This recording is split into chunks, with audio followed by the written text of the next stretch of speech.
The Jack the Ripper letters.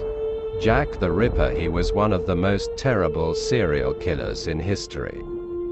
And there are many things that people still don't know about the Victorian serial killer who has been remembered and popularized after all these years.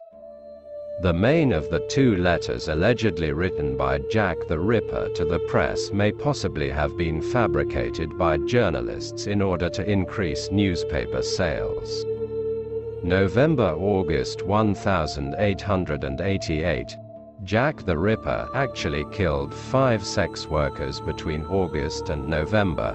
Apparently this was not deceptive, because it would be a very terrible thing for newspaper executives to commit murder for fake news.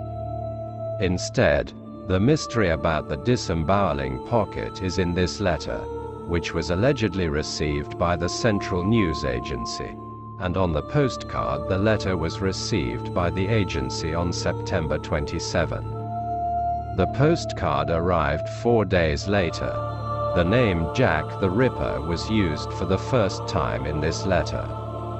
In fact, everything we know about Jack stems from these texts, but in fact, journalists created these stories and the pocket-busting character that has scared many people for more than 100 years. Forensic linguist Dr. Andreanini proved that the letters were not written by the killer. 9. There were similarities between the 209 letters sent to both the police and newspapers in the years leading up to the murder's deck. And he found that all these letters, including those allegedly sent to Jack the Ripper, were written by a single author.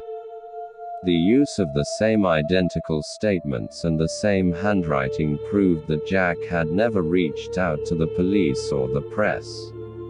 As a result, the real disemboweling Jack was a murderer who killed 5 women and then disappeared. However, everything that was told about him was the work of fake correspondence made to increase the sales of the newspaper. You can like the video and subscribe to my channel.